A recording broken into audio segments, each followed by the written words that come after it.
ನಮಸ್ಕಾರ ವೀಕ್ಷಕರೇ.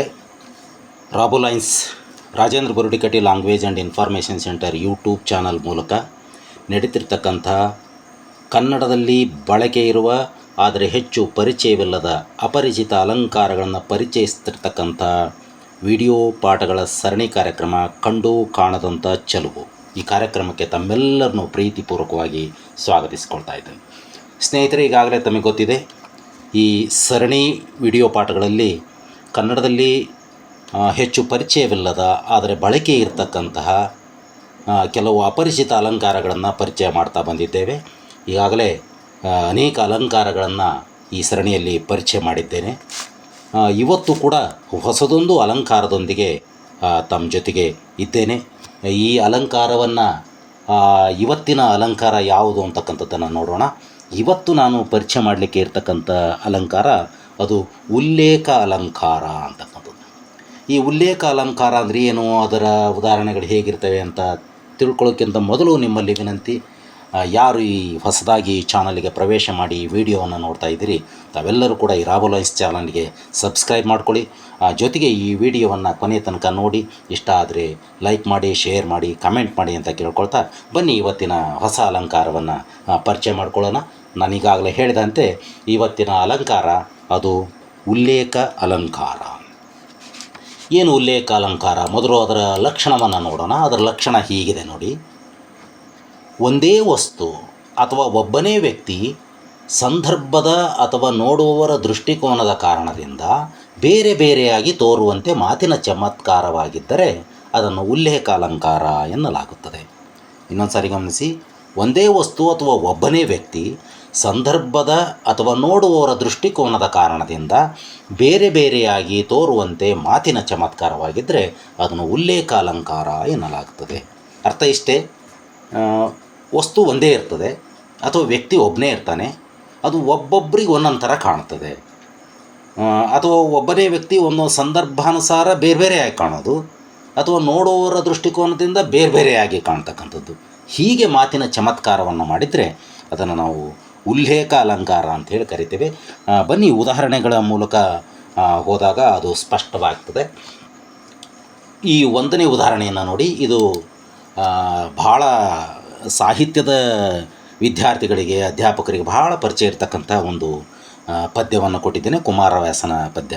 ಕುಮಾರವ್ಯಾಸನ ಕರ್ನಾಟ ಭಾರತ ಕಥಾಮಂಜರಿಯಲ್ಲಿ ಆರಂಭದ ಪುಟಗಳಲ್ಲಿ ಈ ಪದ್ಯ ಬರ್ತದೆ. ಮೊದಲು ಈ ಪದ್ಯವನ್ನು ನೋಡೋಣ.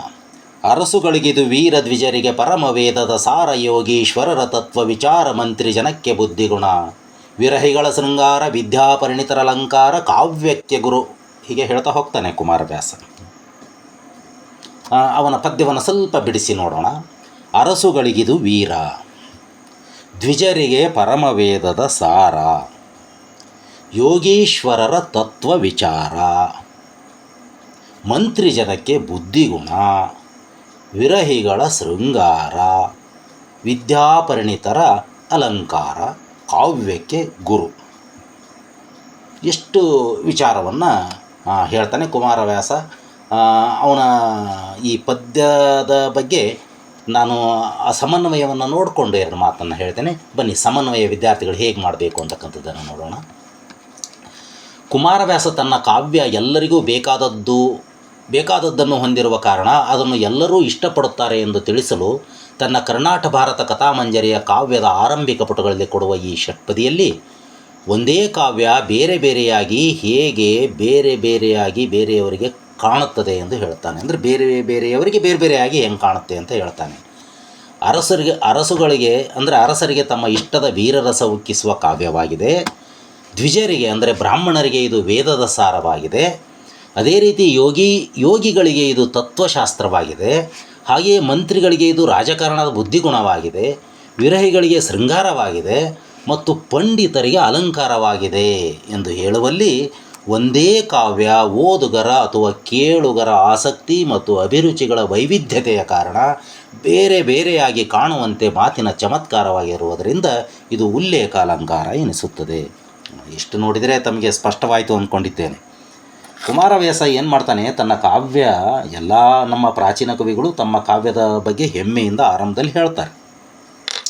ಅದೇ ರೀತಿ ಕುಮಾರವ್ಯಾಸ, ಪಂಪನ ಬಗ್ಗೆ ಮುಂದೆ ಹೇಳ್ತೇನೆ, ಪಂಪಂದು ಒಂದು ಉದಾಹರಣೆ ಇಲ್ಲಿ ತಗೊಂಡಿದ್ದೀನಿ. ಈಗ ಕುಮಾರವ್ಯಾಸನ ನೋಡೋದಾದರೆ ಅವನು ಹೇಳ್ತಾನೆ, ಅರಸುಗಳಿಗಿದು ವೀರ ದ್ವಿಜರಿಗೆ ಪರಮ ವೇದದ ಸಾರ. ಒಬ್ಬೊಬ್ಬರಿಗೆ ಒಂದೊಂದು ರೀತಿ ಇದು ನನ್ನ ಕಾವ್ಯ ಕಾಣ್ತದೆ. ಅರಸರು ಹೋರಾಟ, ಅವ್ರಿಗೆ ಏನಿದ್ರು ಶೌರ್ಯ, ಅವ್ರಿಗೆ ಶೌರ್ಯನೇ ಕಾಣುತ್ತೆ ನನ್ನ ಕಾವ್ಯದಲ್ಲಿ. ಬ್ರಾಹ್ಮಣ ಪುರೋಹಿತರು ಅವರು ಶೌರ್ಯ, ಯುದ್ಧ ಹಿಡಿದು ಹೋರಾಡೋರಲ್ಲ, ಅವರು ಪೂಜೆ ಪುನಸ್ಕಾರ ಹೀಗೆ, ಅಂದರೆ ವೇದ ಉಪನಿಷತ್ತು, ಅವ್ರಿಗೆ ವೇದನೇ ಇದೆ, ಆ ವೇದದ ಸಾರವೇ ಇದೆ.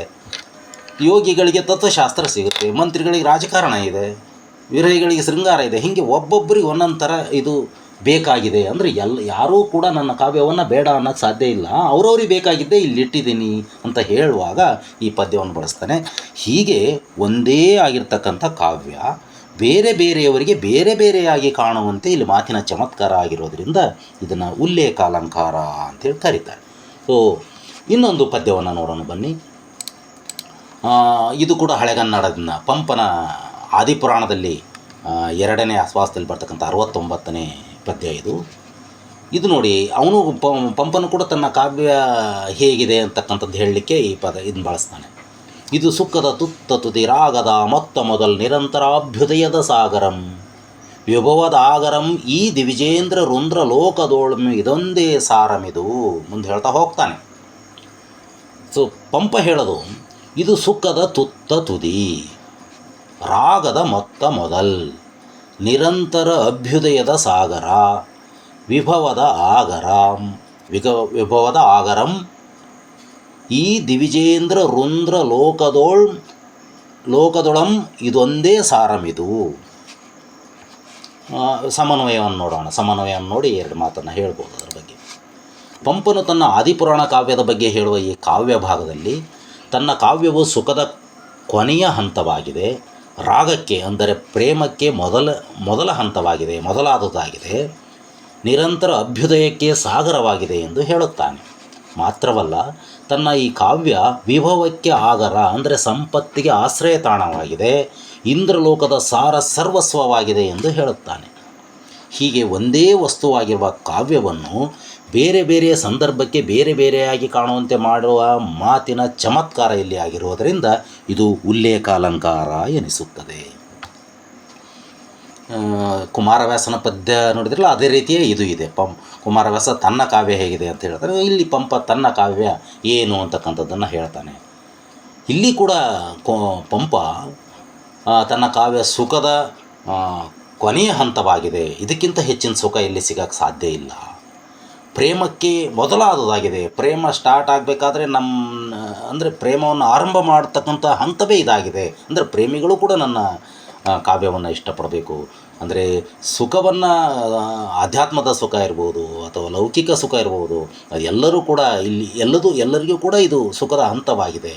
ಅಂದರೆ ಸುಖದ ಕೊನೆಯ ಹಂತ, ಇದನ್ನ ಬಿಟ್ಟರೆ ಇನ್ಯಾವುದು ಸುಖ ಇಲ್ಲ ಅನಿಸ್ಬೇಕು, ಹಾಗಿದೆ ನನ್ನ ಕಾವ್ಯ. ಅಭ್ಯುದಯ ಅಂದರೆ ಪ್ರಗತಿಗೆ ಇದು ಸಾಗರವಾಗಿದೆ, ಅಷ್ಟು ಅವಕಾಶ ಇದೆ. ಮಾತ್ರವಲ್ಲ, ಇದು ಸಂಪತ್ತಿಗೆ ಅಂದರೆ ಐಶ್ವರ್ಯಕ್ಕೆ ಆಶ್ರಯ ತಾಣ, ಮನೆ, ಆಗರವಾಗಿದೆ. ಇಂದ್ರಲೋಕದ ಸರ್ವಸ್ವವೂ ನನ್ನ ಕಾವ್ಯದಲ್ಲಿದೆ. ಅಂದರೆ ಹೀಗೆ ತನ್ನ ಕಾವ್ಯವನ್ನು ಹೊಗಳ್ತಾ ಒಂದೇ ಆಗಿರ್ತಕ್ಕಂಥ ತನ್ನ ಕಾವ್ಯವನ್ನು ಇಲ್ಲಿ ಬೇರೆ ರೀತಿಯ ಅದು ಕಾಣುವಂತೆ ಸುಖದ ಆಗರವಾಗಿ, ನಂತರ ಅದು ಸಂಪತ್ತಿನ ಆಗರವಾಗಿ ಹೀಗೆ ಕಾಣುವಂತೆ ಬೇರೆ ಮಾಡಿರುವುದರಿಂದ, ಬೇರೆಯಾಗಿ ಕಾಣುವುದರಿಂದ ಇದು ಕೂಡ ಏನಾಗ್ತದೆ, ಉಲ್ಲೇಖಾಲಂಕಾರಕ್ಕೆ ಉದಾಹರಣೆಯಾಗ್ತದೆ. ಇವೆರಡೂ ಉದಾಹರಣೆಗಳ ಮೂಲಕ ಉಲ್ಲೇಖಾಲಂಕಾರ ಅಂದರೆ ಏನು ಅಂತ ತಮಗೆ ಸ್ಪಷ್ಟವಾಯಿತು ಅಂದ್ಕೊಂಡಿದ್ದೇನೆ. ಬನ್ನಿ ಹೊಸಗನ್ನಡದ ಒಂದು ಉದಾಹರಣೆಯನ್ನು ನೋಡಿ, 3ನೇ ಮತ್ತು ಕೊನೆಯ ಉದಾಹರಣೆಯನ್ನು ನೋಡಿ ಈ ವಿಶ್ಲೇಷಣೆಯನ್ನು ಮುಗಿಸೋಣ. ಕೊನೆಯ ಮತ್ತು 3ನೇ ಉದಾಹರಣೆ ಗೋಪಾಲಕೃಷ್ಣ ಅಡಿಗರ ಒಂದು ಪದ್ಯ. ಮೂಲ ಶಕ್ತಿಯಲ್ಲಿ ಭಕ್ತ, ದೀನ ದಲಿತರಲ್ಲಿ ಶಕ್ತ. ಮೂಲ ಶಕ್ತಿಯಲ್ಲಿ ಭಕ್ತ, ದೀನ ದಲಿತರಲ್ಲಿ ಶಕ್ತ, ಭವದ 100 ಸೆಳೆತಗಳಲ್ಲಿ ಕಲ್ಲಿನೊಲು ವಿರಕ್ತ. ಅಡಿಗರ ಕಟ್ಟುವೆವು ನಾವು ಕವನ ಸಂಕಲನದಲ್ಲಿ ಭಾರತದ ತಂದೆ ಗಾಂಧಿ ಅಂತಕ್ಕಂಥ ಪದ್ಯ ಇದು. ಗಾಂಧಿಯ ಬಗ್ಗೆ ಇರ್ತಕ್ಕಂಥದ್ದು ನೋಡಿದ್ರೆ ಗೊತ್ತಾಗುತ್ತೆ. ಮೂಲ ಶಕ್ತಿಯಲ್ಲಿ ಭಕ್ತ, ಗಾಂಧಿಯನ್ನು ಭಕ್ತನಾಗಿ ಕಾಣ್ತಾನೆ. ದೀನ ದಲಿತರಿಗೆ ಆತ ಶಕ್ತನಾಗಿ ಕಾಣ್ತಾನೆ. ಭವದ 100, ಭವ ಅಂದರೆ ಈ ಜಗತ್ತು, ಈ ಪ್ರಪಂಚ, ಲೌಕಿಕ ಪ್ರಪಂಚದ ಅನೇಕ ಸೆಳೆತಗಳಿರ್ತವೆ, ಆಕರ್ಷಣೆಗಳಿರ್ತಾವಲ್ಲ, ಇಂಥ ಆಕರ್ಷಣೆಗಳ ಸಂದರ್ಭದಲ್ಲಿ ಆತ ಯಾವುದಕ್ಕೂ ಮರುಳಾಗದೆ, ಯಾವುದಕ್ಕೂ ಬಲಿಯಾಗದೆ ಕಲ್ಲಿನೊಳು ಗಟ್ಟಿಯಾಗಿ ವಿರಕ್ತ ಆಗಿ ನಿಲ್ತಾನೆ. ಅಂದರೆ ಒಬ್ಬನೇ ಗಾಂಧಿ ಭಕ್ತ ಆಗಿದ್ದಾನೆ, ಶಕ್ತನಾಗಿದ್ದಾನೆ ಮತ್ತು ವಿರಕ್ತನೂ ಆಗಿದ್ದಾನೆ ಅಂತಕ್ಕಂಥ ಹೇಳ್ತಕ್ಕಂಥ ಒಂದು ಪದ್ಯ ಇದು. ಅಂದರೆ ಒಬ್ಬನೇ ಗಾಂಧಿ, ಅಲ್ಲಿ ವಸ್ತು ಹೇಳಿದ್ವಿ, ಇಲ್ಲಿ ವ್ಯಕ್ತಿ ಹೇಳಿದ್ದೇನೆ. ಈ ಪದ್ಯದಲ್ಲಿ ವ್ಯಕ್ತಿ ಗಾಂಧಿ ಅಂತಕ್ಕಂಥ ಒಬ್ಬನು ಭಕ್ತನಾಗಿ ಕಾಣ್ತಾ ಇದ್ದಾನೆ, ಶಕ್ತನಾಗಿ ಕಾಣ್ತಾ ಇದ್ದಾನೆ ಮತ್ತು ವಿರಕ್ತನಾಗಿ ಕಾಣ್ತಾ ಇದ್ದಾನೆ. ಸೊ ಹೀಗೆ ಅದನ್ನು ಸಮನ್ವಯ ನೋಡೋಣ ಬನ್ನಿ. ಗಾಂಧಿ ಎಂಬ ಒಬ್ಬನೇ ವ್ಯಕ್ತಿ ಸಂದರ್ಭಗಳು ಬೇರೆ ಬೇರೆ ಆದ ಹಾಗೆ ಹೇಗೆ ಬೇರೆ ಬೇರೆ ರೂಪ ತಾಳುತ್ತಾನೆ ಎಂದು ಹೇಳುವ ಈ ಕವಿತೆಯಲ್ಲಿ ಗಾಂಧಿ ಎಂಬ ಒಬ್ಬನೇ ವ್ಯಕ್ತಿಯು ಮೂಲ ಶಕ್ತಿಯಲ್ಲಿ ಭಕ್ತನಾಗಿಯೂ ಬಡವರು ದೀನದಲಿತರಿಗೆ ಶಕ್ತನಾಗಿಯೂ ಕಾಣುವುದರ ಜೊತೆಗೆ ಈ ಜಗತ್ತಿನ ನೂರಾರು ಆಕರ್ಷಣೆಗಳ ಸಂದರ್ಭದಲ್ಲಿ ಏನನ್ನೂ ಬಯಸದ ಕಲ್ಲಿನಂತೆ ವಿರಕ್ತನಾಗಿ ಗಟ್ಟಿಯಾಗಿ ನಿಲ್ಲುವ ವ್ಯಕ್ತಿತ್ವದವನು ಎಂದು ಹೇಳಲಾಗಿದೆ.